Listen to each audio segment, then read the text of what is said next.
Un espacio dirigido a la reflexión y análisis sobre el magisterio social de la Iglesia. Un panel de altura que discute la realidad actual guiado por los documentos magisteriales. Los expertos ya están listos para arrancar tu programa Iglesia, Estado y Sociedad.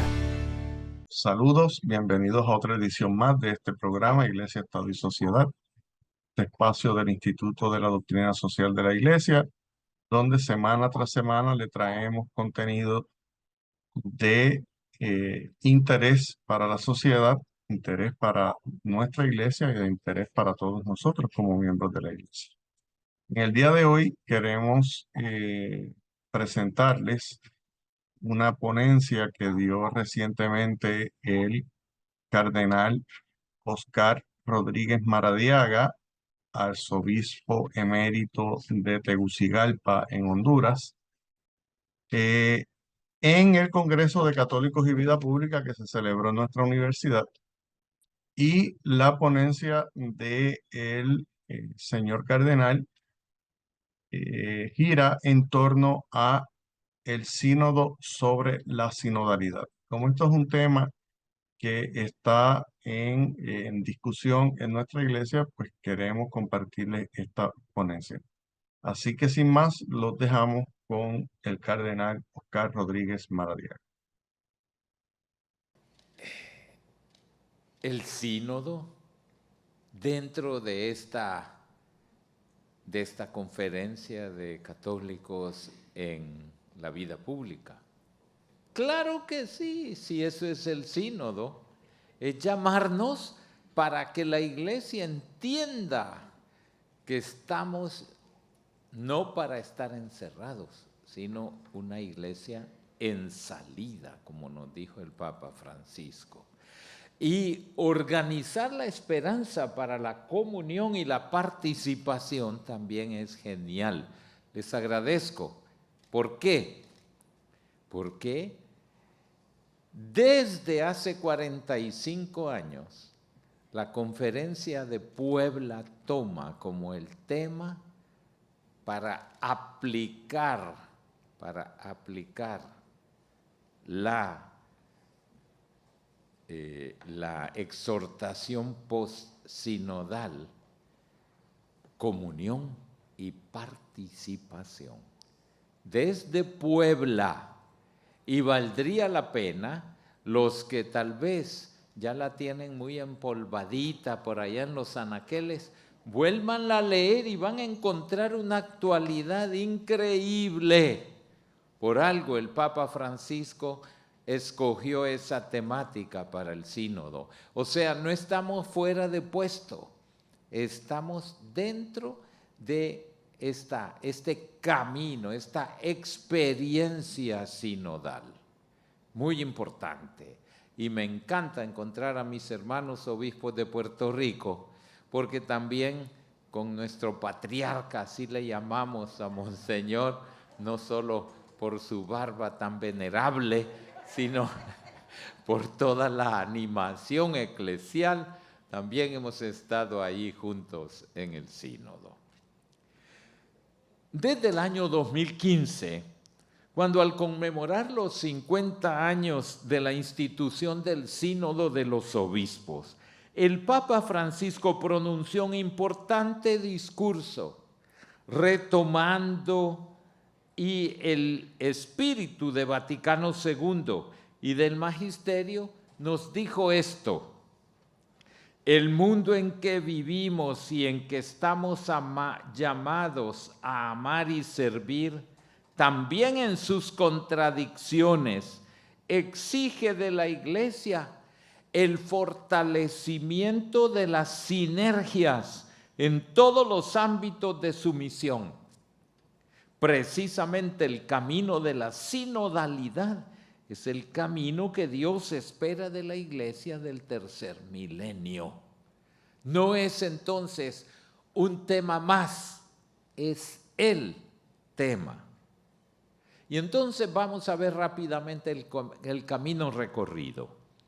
La reflexión del Concilio Vaticano II sobre la colegialidad de los obispos puede considerarse como un punto de partida En el diálogo conciliar fue madurando la idea de asociar a algunos obispos al ministerio universal del romano pontífice, a manera de un organismo que expresara la solicitud de los obispos por las necesidades del pueblo de Dios.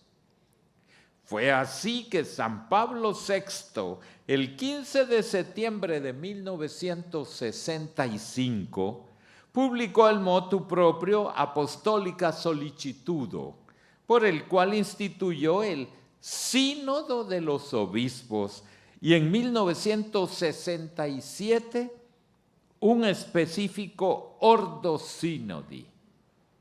Benedicto XVI publicó después un nuevo Ordo Synodi el 29 de septiembre del 2006.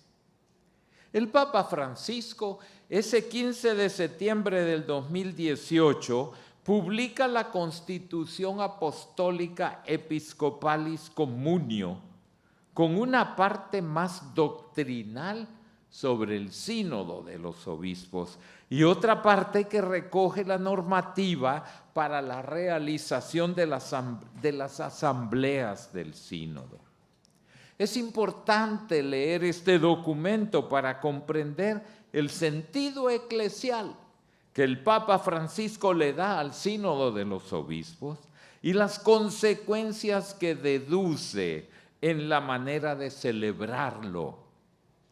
Recogiendo y desarrollando la eclesiología del Vaticano II, quiere que los sínodos de los obispos sean un ejercicio de colegialidad al servicio del santo pueblo fiel de Dios y la escucha de ese pueblo.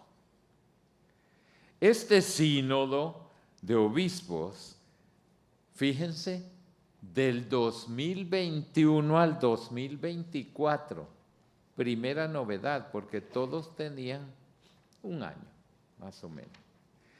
Es una concreta realización de esas orientaciones que él nos dio en Episcopalis Communio. Como muy bien lo sabemos, el sínodo tiene como contenido temático por una iglesia sinodal, comunión y participación y misión. Y tal como está propuesto, ya es un ejercicio de sinodalidad, ya en el tema.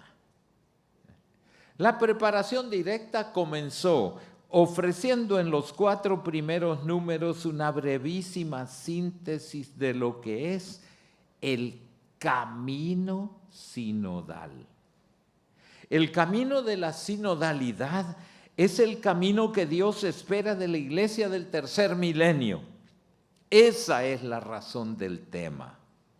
La sinodalidad nos repite a la esencia misma de la iglesia, orientada a la evangelización. Desde la unidad en la pluralidad, está llamada a ponerse en camino. No hay tiempo para una iglesia sentada, aburrida, pasiva, para nada. Es iglesia en camino. El sínodo de los obispos es el punto de convergencia del dinamismo de la escucha recíproca en el Espíritu Santo, llevado a todos los ámbitos de la vida de la iglesia.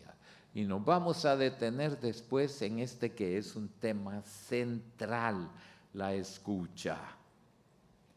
Desde una teología de la iglesia local, el proceso sinodal pleno existirá si se implican en él las iglesias particulares, las diócesis.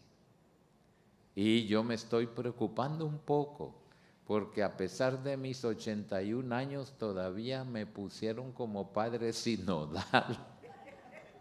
Y estoy viendo una pasividad en muchas iglesias particulares. tengo que decirlo, espero que Puerto Rico no sea así, porque se nos dijo claramente al clausurar la primera sesión, no perdamos los 11 meses que nos faltan para la otra, porque ya pasó noviembre, diciembre y enero, estamos casi ya a la mitad de febrero y en algunas diócesis pasividad y sueño. Entonces eso no se vale, porque la próxima sesión no es simplemente, bueno, nos reunimos un mes antes a ver qué pasó. No, tiene que haber vida en las diócesis y en las parroquias sobre todo en estos meses. De lo contrario vamos a ir a mentir a la otra sesión. Y lo que tenemos que llevar es ese documento de síntesis que salió en octubre, cuando terminamos, eso tiene que venir a la base y de la base dar una retroactividad para la sesión siguiente. Por eso entonces apremia y me encanta que hayan escogido esa temática. Camino sinodal significa entonces discernimiento y búsqueda de la voluntad de Dios, no solo a título personal, sino como comunidad cristiana, conforme a aquella bella sugerencia de San Juan Crisóstomo. La iglesia tiene un nombre, el nombre es sínodo. No podemos ignorar y olvidar que el Papa Francisco proviene de un camino de aplicación del Concilio Vaticano II con sabor latinoamericano. La segunda Conferencia General del Episcopado Latinoamericano del CELAM, celebrada en 1968 en Medellín, y las siguientes en Puebla, 1979, Santo Domingo, 1992, Aparecida, 2007. Como presidente de la Conferencia Episcopal Argentina, Jorge Bergoglio participó en la Conferencia de Aparecida y fue elegido presidente de la comisión de redacción del documento final, del cual este servidor fue miembro. O sea, desde Medellín y Aparecida, la opción preferencial por los pobres ha sido constante. Para la teología misionera de Aparecida, la evangelización es la comunicación de la vida plena en Cristo. O sea, el sínodo sobre la sinodalidad tiene antecedentes latinoamericanos. Claro que sí. Además, el CELAM celebró la primera asamblea eclesial, que fue un proceso pionero e innovador en la Iglesia. La primera asamblea eclesial promovida por el Santo Padre Francisco, cuyo encuentro presencial y virtual se realizó en noviembre del 2021, permitió poner en evidencia las prioridades de la agenda pendiente, vigente desde el acontecimiento de Aparecida y que se ha enriquecido con los procesos posteriores. Asimismo, mediante la escucha y el discernimiento, esboza propuestas para encaminarse hasta acciones evangelizadoras creativas en sinodalidad a todo nivel. Y pensemos, ustedes me dicen, ¿y de dónde se sacaron eso? Bueno, en la asamblea del CELAM del 2019, en que tocó elegir la nueva directiva que concluyó recientemente, porque dura 4 años, ahí se hizo una petición. Hay que pedirle al Papa otra conferencia general del episcopado latinoamericano, porque ya habían pasado, ¿cuántos años después de Aparecida? 12 años. Bueno, se hizo la petición y el Papa dijo, no estamos maduros para una séptima o sexta conferencia general del episcopado latinoamericano, porque Aparecida tiene muchas asignaturas pendientes todavía. Y entonces dijo, imagínense algo distinto, y nos imaginamos la asamblea eclesial, que fue precisamente una participación única. Tenemos los datos por las computadoras. 70,000 personas participaron.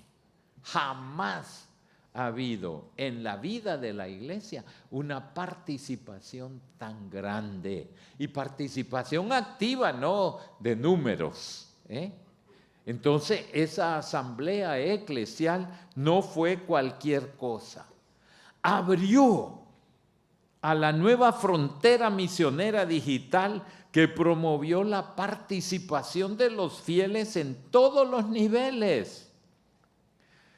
Propuso la asamblea eclesial 41 desafíos y más de 200 propuestas pastorales que fueron recogidas en un documento hacia una iglesia sinodal en salida a las periferias. Está en internet. Pero nunca puede faltar la mala hierba en el cultivo de la viña del Señor. Y entonces han surgido algunas malas hierbas contra la sinodalidad. Veamos ahora brevemente algunas de esas fuerzas negativas que atentan contra la unidad del pueblo de Dios y el espíritu de la sinodalidad. Al final del mes de septiembre pasado, unos cardenales eméritos enviaron una carta al Papa expresando sus dudas, dubia, ¿verdad? Entre las cuales estaba una sobre la afirmación según la cual la sinodalidad no es una dimensión constitutiva de la iglesia, de modo que la iglesia sería sinodal por naturaleza. Ay, Señor, qué ignorancia de la historia. Si los primeros concilios son sínodos. Desde los primeros, desde la primera historia de la iglesia. Bueno, el Santo Padre le respondió. Yo creo que ustedes conocen las respuestas a esas famosas dubias, ¿verdad? El Santo Padre le respondió con mucha caridad. Si bien ustedes reconocen que la suprema y plena autoridad de la Iglesia es ejercitada, sea por el Papa, debido a su oficio, sea por el Colegio de los Obispos, junto con su cabeza, el Romano Pontífice, Lumen Gentium 22, sin embargo, con estos dubia, ustedes mismos manifiestan su necesidad de participar, de opinar libremente, de colaborar. Y así están reclamando alguna forma de sinodalidad en el ejercicio de mi ministerio. Le respondió, ¿verdad? Porque pobrecitos, es que cuando a veces los años pasan y esto se va llenando de pereza, entonces mejor no hay que escribir. Y mucho menos firmar lo que llaman dubia. Mucho menos porque quedan en ridículo. Perdón, ¿verdad? Lo digo in camera caritatis, pero hay que decirlo, Otra mala hierba, otra fuerza, sería el gnosticismo, tan viejo como la historia de la iglesia, pero que sigue latente en muchas partes. En la exhortación apostólica Gaudete et Exsultate, el Papa nos pone en guardia y dice, el gnosticismo supone una fe encerrada en el subjetivismo, donde solo interesa una determinada experiencia o una serie de razonamientos y conocimientos que supuestamente reconfortan e iluminan, pero en definitiva el sujeto queda clausurado en la inmanencia de su propia razón o de sus sentimientos. Esto puede ocurrir dentro de algunas comunidades de la iglesia. Absolutizan sus propias teorías y obligan a los demás a someterse a los razonamientos que ellos usan.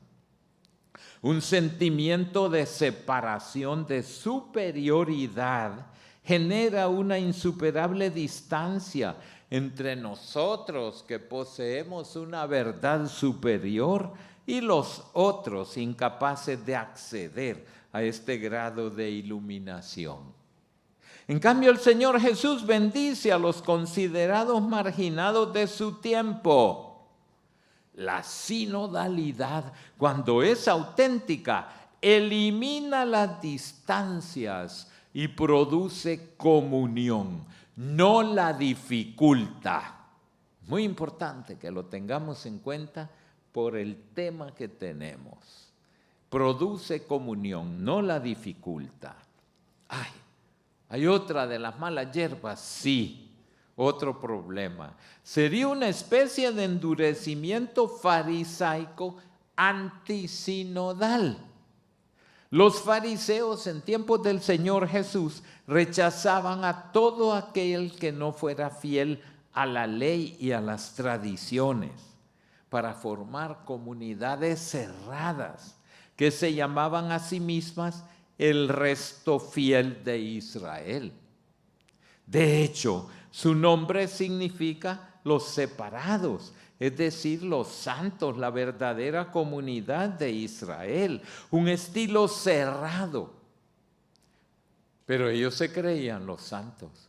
Piensen que San Saulo de Tarso, quiso ser fariseo porque quería ser santo.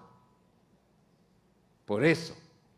Ahora bien, un estilo cerrado endurece a las personas. No se puede caminar sinodalmente con esclerosis farisaica. Y en algunos lugares hemos visto una fobia al sínodo. Perdón que lo diga, pero hay que decirlo. Hay que decirlo. Fobia al sínodo. También en tiempos del Señor Jesús había una secta de los esenios que rechazaban a todo aquel que no pertenecía a su grupo. Consideraban corrupta la casta de los sacerdotes del templo. Había que odiar a los que no pertenecían a ellos como hijos de la oscuridad. El amor y el respeto estaban reservados única y exclusivamente a los miembros de su grupo, los hijos de la luz. Cualquiera que pensaba diferente era inmediatamente rechazado y considerado indeseable. Incluso en la reunión del pasado mes de octubre, un padre sinodal dijo a un periódico de su país: esto no es un sínodo, es un experimento. ¿Qué les parece? Ignoraba que ya San Pablo VI en Apostólica Solicitudo ya dijo que el sínodo, como toda institución humana, con el paso del tiempo puede perfeccionarse aún más. Ellos querían que el sínodo siguiera siendo lo que ha sido y lo que fue. Ya no será lo que fue. Ya no. Precisamente ya Pablo VI lo preveía. Por eso en la actualidad el tema del documento de trabajo para la etapa continental: ensancha el espacio de tu tienda. Isaías 54:2. yo les diría a estos hermanos, por favor, ensanchen el espacio de su mente, porque están anquilosados, Incluso, lo digo con dolor, yo leí uno de los textos de uno de estos que dicen que fueron 5 firmantes de los Dubias, solo firmaron 2. Los otros, yo vi el texto, estaban sin firma, con el nombre de ellos, sí, pero sin firma. Tenemos que ir a una pausa, pero cuando regresemos continuamos escuchando la presentación del cardenal Carlos Rodríguez Maradiaga que dio en el Congreso de Católicos y Vida Pública que se celebró recientemente en nuestra universidad. Iglesia, Estado y Sociedad. Bienvenidos a este segundo segmento de Iglesia, Estado y Sociedad. En el día de hoy estamos escuchando una ponencia que nos dio el señor cardenal Oscar Rodríguez Maradiaga, arzobispo emérito de Tegucigalpa, Honduras, en el Congreso de Católicos y Vida Pública que se realizó en nuestra universidad recientemente y que nos está hablando sobre el tema del sínodo, sobre la sinodalidad. Así que lo dejamos con la segunda parte de la ponencia del señor cardenal. Ay, ensanchen el espacio de su mente, queridos hermanos. Bueno, ahora vámosle a este sínodo. Es una modalidad diferente, es una modalidad inédita. La asamblea ha recorrido 3 fases.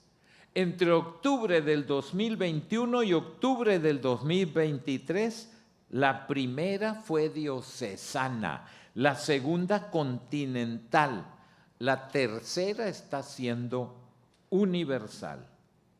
Esta metodología ha producido la redacción de 2 instrumentum laboris diferentes para involucrar a todo el pueblo de Dios en este proceso sinodal, cuyas claves son participación, escucha y discernimiento. Muy importante. Tanto las etapas diocesanas como las continentales ha sido un éxito de participación. De las 114 conferencias episcopales en el mundo, 112 respondieron. ¿Qué les parece? Esto es inédito.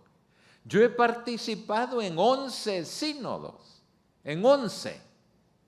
Y en Secretaría de Sínodos 7 años. Y las respuestas de las conferencias episcopales al famoso lineamenta a veces no llegaban ni a la mitad de las conferencias. Esta es inédita, 112 de las 114. El laicado también ha hecho oír sus voces abundantes. No cabe duda que la tienda se ha ensanchado y eso es muy importante. Ahora, ¿hubo cambios en la metodología? Claro que sí. Sin duda alguna es una de las novedades que se han experimentado en el camino recorrido.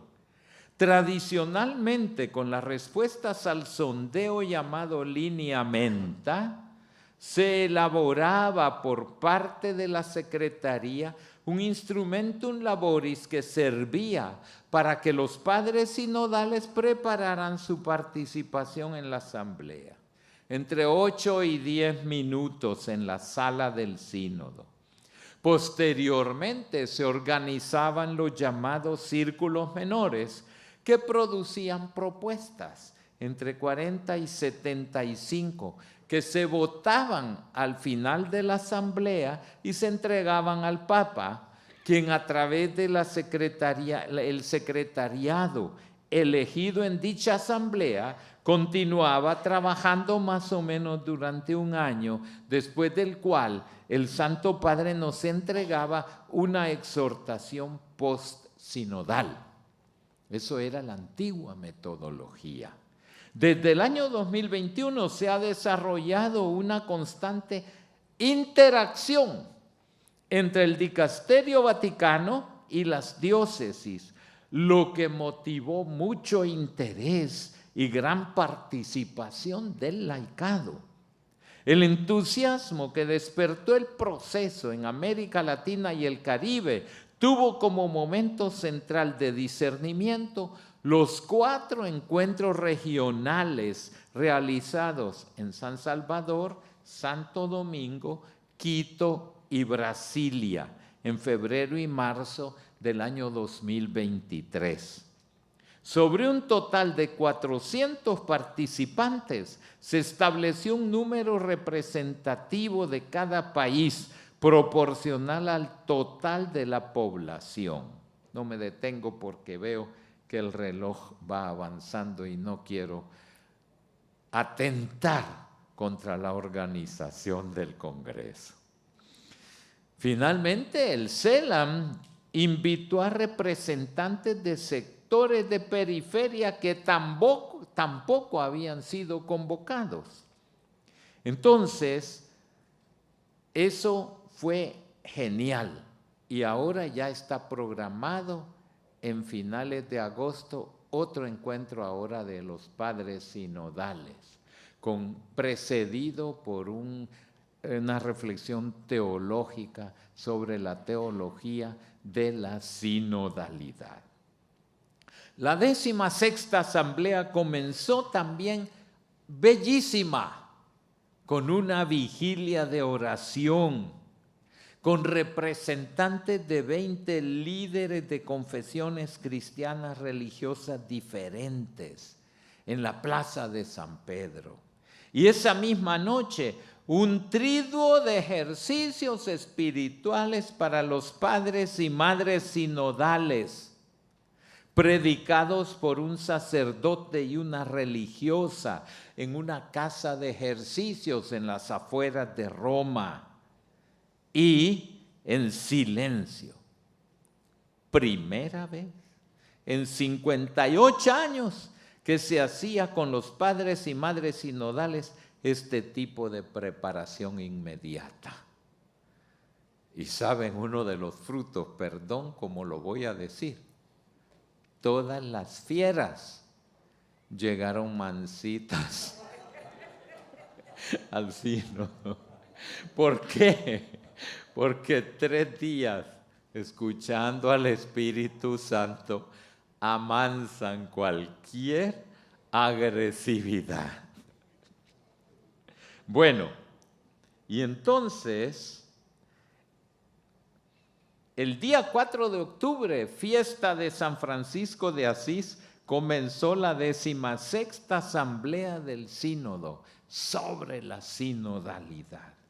Esta vez por el número de participantes, por su distribución en 33 mesas redondas de trabajo de 12 personas, número que evoca al de los apóstoles y las tribus de Israel. Esta vez el sínodo se celebró ya en el aula San Pablo VI. Hay muchos más participantes en este sínodo que en ocasiones anteriores. Los asistentes incluyen 364, con derecho a votar, párrafos y textos, de los que 54 son mujeres, incluyendo laicas y religiosas. Es la primera vez que en un sínodo hay mujeres con derecho a votar documentos. En la presidencia del sínodo hay también 2 mujeres religiosas, Dolores Palencia, mexicana, de la Congregación de las Hermanas de San José de León, y Momoko Nishimura, japonesa, de los servidores del Evangelio de la Misericordia de Dios. Básicamente, trabajamos sobre 15 preguntas. No tengo tiempo, ¿verdad? Son muchas. Entonces se las dejo para que las lean, pero me prometen leerlas porque si no, no van a entender. Bien, otro de los puntos claves, la comunicación y participación fue excelente, usando las tecnologías actuales. En cada mesa redonda había pantallas y cada uno tenía su iPad. Claro, no era suya y tuvimos que entregarla. Pero mientras tanto, estábamos comunicados inmediatamente. Otra cosa genial, genial. Además, cada semana se cambiaba la distribución de los integrantes de cada mesa, con lo cual era mucho mayor la variedad de los participantes. En los sínodos anteriores, los círculos menores eran fijos, todo el sínodo. Ahora, cada semana, nuevos interlocutores. De modo que yo, en lugar de hablar con 12, hablé con 48. Lo cual, una riqueza muy grande. Y además, otra cosa linda, la conversación espiritual. ¿Qué es esa onda? Conversación espiritual seguida de periodo de oración en silencio. Enriqueció mucho más los aportes de cada mesa. ¿Cómo es eso?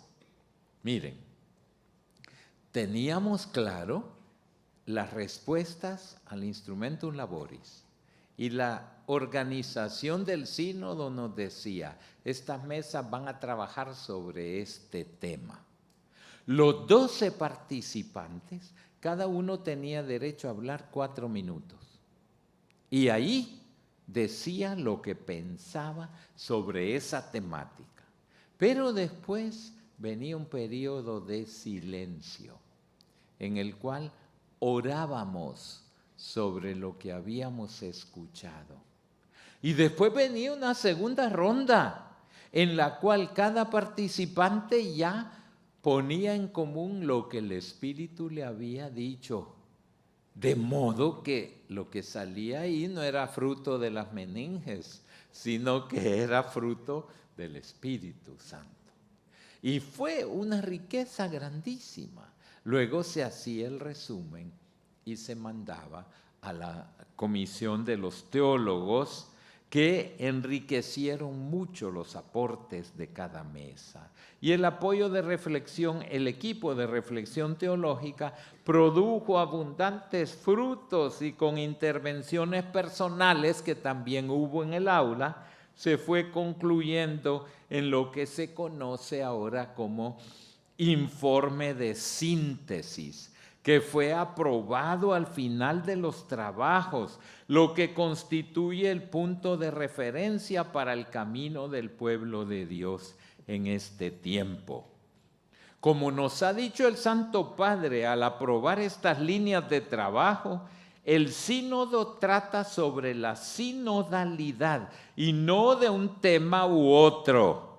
Lo importante es cómo se hace la reflexión, es decir, manera sinodal. Ajá. ¿Quiénes fueron los que salieron mal en el sínodo?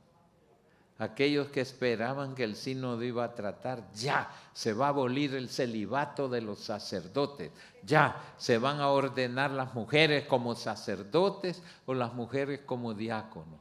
Si eso no salió, eso no salió.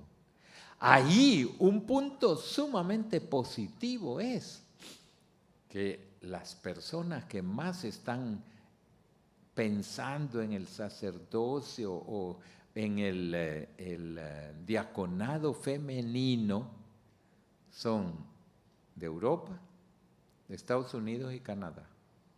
América Latina tiene otra temática, Asia tiene otra temática, África tiene otra temática, Oceanía tiene otra temática.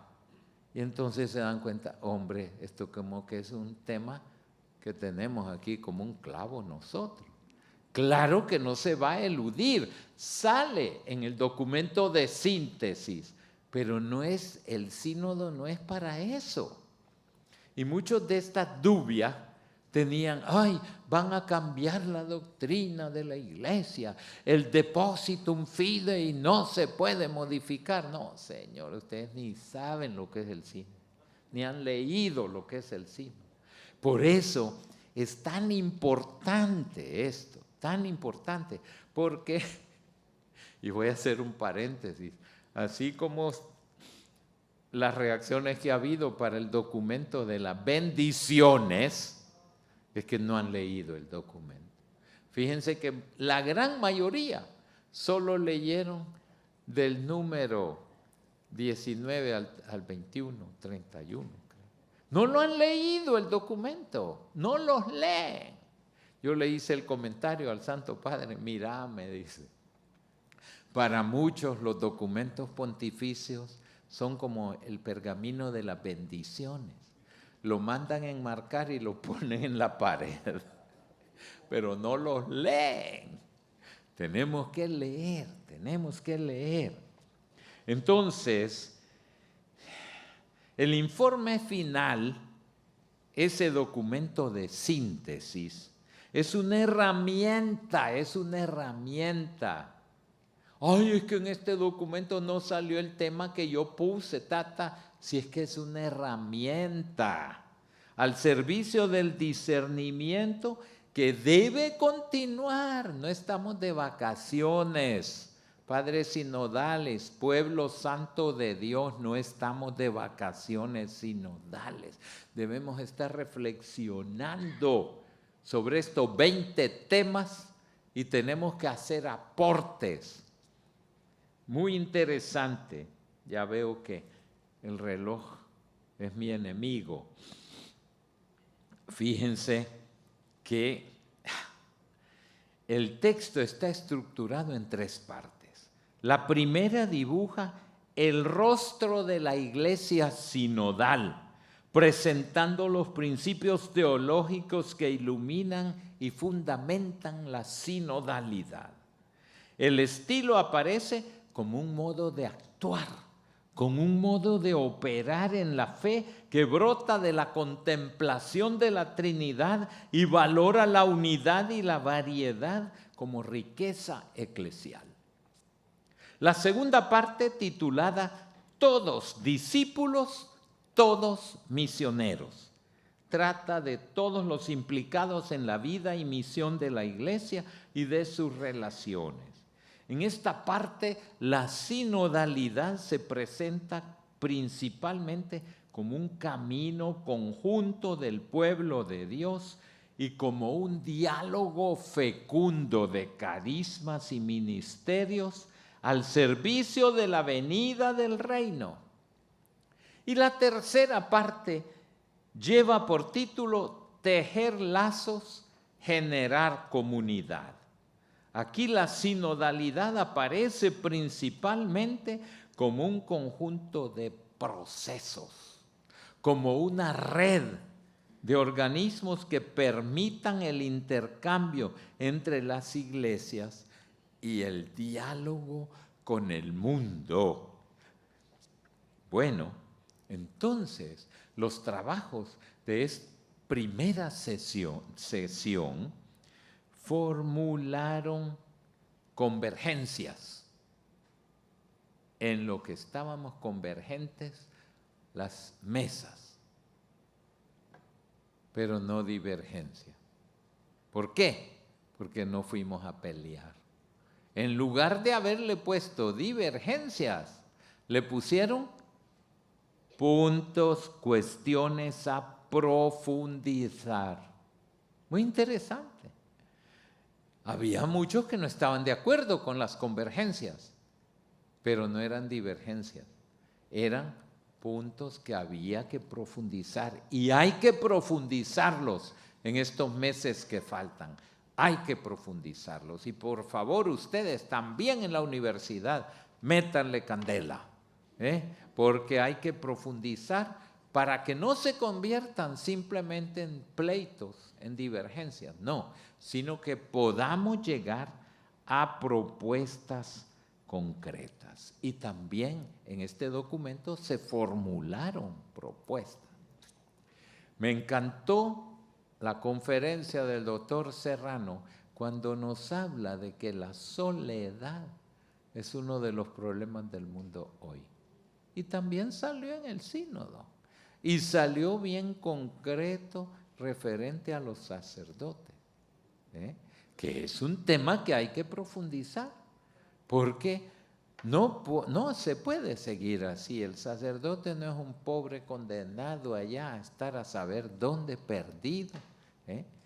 El sínodo de la Amazonía fue muy claro a este respecto, muy claro a este respecto. Y si no se pudo, algo que se va a llegar, fue porque el Papa dijo: yo soy centro de unidad y no puedo ser centro de división. De modo que hay cosas que tienen que madurar, Pues bien, entonces ese tema de la soledad es un tema que hay que tratarlo y hay que tomar propuestas concretas. No digamos lo de la desconfianza. Vivimos en un mundo de desconfianza. Pensemos simplemente en los contratos que hacían nuestros abuelos o nuestros padres. Los hacían de palabra, porque había palabra y había honor. Palabra de honor. Hoy día le tienen que hacer firmar a uno un montón de papeles y todavía leer la letrita menuda, porque ahí está la trampa. Y se nos ha enseñado a desconfiar. Y el ser humano necesita la confianza. Muy importante. Entonces, lógicamente, en cada una de las tres partes de la síntesis, cada capítulo recoge las convergencias, las cuestiones que deben abordarse y las propuestas sugeridas del diálogo. Las convergencias identifican los puntos fijos a los que puede mirar la reflexión. Son como un mapa que nos permite orientarnos en el camino y no perdernos. Las cuestiones a tratar recogen los puntos sobre los que hemos reconocido que es necesario continuar el estudio teológico, pastoral y canónico. Son como encrucijadas en las que hay que detenerse para comprender mejor la dirección a tomar. Y las propuestas, en cambio, indican posibles caminos a seguir. Algunas se sugieren, otras se recomiendan, otras se piden con más fuerza y determinación. Son temas de mucha importancia, algunos de los cuales deben ser tratados a nivel de toda la Iglesia y en colaboración con los dicasterios de la Curia Vaticana, como por ejemplo el estudio preliminar para la actualización del Código de Derecho Canónico. Ya quedó obsoleto en muchas cosas. Solo pensemos, queridos hermanos obispos, todos los cánones que el Papa ha modificado ya en sus documentos. Son muchos. De modo que ahora, si ustedes quieren consultar el código, tengo que ver si este canon todavía está o ya fue modificado. Ya se está trabajando. Y es uno de los puntos del Consejo de los Cardenales. Se está trabajando en eso. Pensemos el código de cánones de las iglesias orientales también. La ratio fundamentalis sobre la formación de los ministros ordenados. El documento Mutue Relaciones con los religiosos. La profundización de la investigación teológica y pastoral sobre el diaconado y el acceso de las mujeres al diaconado. Es un estudio que se ha hecho ya en 2 comisiones. Más concretamente, como fruto de los trabajos de la asamblea, se presentará al Santo Padre una lista de temas sobre los que él indique. Se van a convocar a grupos de expertos de todos los continentes. Bueno, ¿cuál ha sido el último rasgarse de las vestiduras de los fariseos? ¿Saben cuál? Que en el último consejo de los cardenales, el Papa llamó a una religiosa teóloga que hablara sobre el tema de la mujer, a una teóloga laica sobre lo mismo y a una obispa anglicana. ¡Ah! Escándalo ya. Ya no van a ser dubia y no a saber qué. No, esto es saber escuchar. ¿Por qué? Porque no podemos estar en una burbuja, ¿verdad? Ahí completamente inertes. Y yo tengo mucho que decir, pero ya no. Brotan unas preguntas entonces. ¿Cómo potenciar la corresponsabilidad diferenciada en la misión de todos los miembros del pueblo de Dios? ¿Qué modo de relación, estructuras, procesos de discernimiento y decisión respecto a la misión permiten reconocerla, configurarla, promoverla? ¿Qué ministerios y órganos de participación pueden renovarse o introducirse para expresar mejor esta corresponsabilidad? Por ejemplo, están mandados los consejos pastorales. Todavía hay párrocos que no tienen consejo pastoral. Están mandados los consejos económicos. Entra en este bolsillo la plata y sale del otro bolsillo y punto. Eso ya no es posible, ya no es posible. Y hay que ponerle remedio. En el plano de las relaciones entre iglesias, entre agrupaciones de iglesias a distintos niveles, ¿cómo pueden articularse creativamente estas relaciones para encontrar un equilibrio dinámico entre la dimensión de la iglesia en su conjunto y sus raíces locales?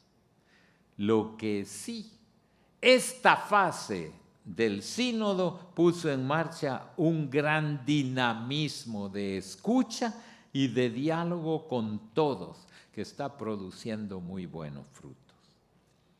El documento de síntesis concluye con estas palabras: para proseguir el camino, no para buscar una plaza de estacionamiento y quedarnos ahí parqueados.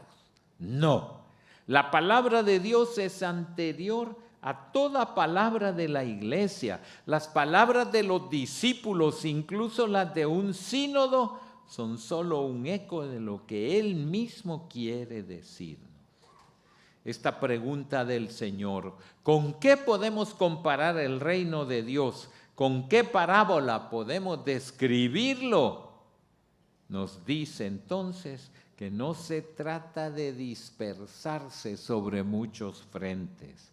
Al volver la mirada al tiempo que nos separa de la segunda sesión, agradecemos al Señor por el camino recorrido hasta ahora y por las gracias con las que lo ha bendecido, y confiamos la fase sucesiva a la intercesión de la Beata Virgen María, signo de segura esperanza y de consuelo en el camino del pueblo fiel de Dios. Muchas gracias.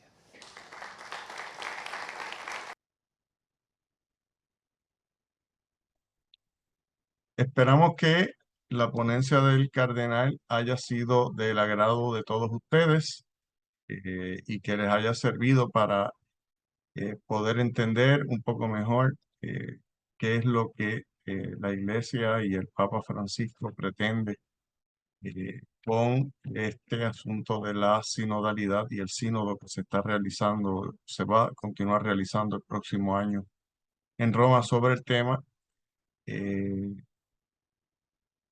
que comprendiendo mejor podamos trabajar todos juntos para que lo que es la aspiración del Santo Padre se pueda hacer una realidad. No tenemos tiempo para más, nos despedimos y los esperamos la próxima semana en otra edición más de Iglesia, Estado y Sociedad. Que tengan muy buen día. Iglesia, Estado y Sociedad es una producción del Instituto de Doctrina Social de la Iglesia de la Pontificia Universidad Católica de Puerto Rico. Tienes una cita la próxima semana a esta misma hora, porque el análisis y la reflexión continúan. Iglesia, Estado y Sociedad, una producción de la Pontificia Universidad Católica de Puerto Rico.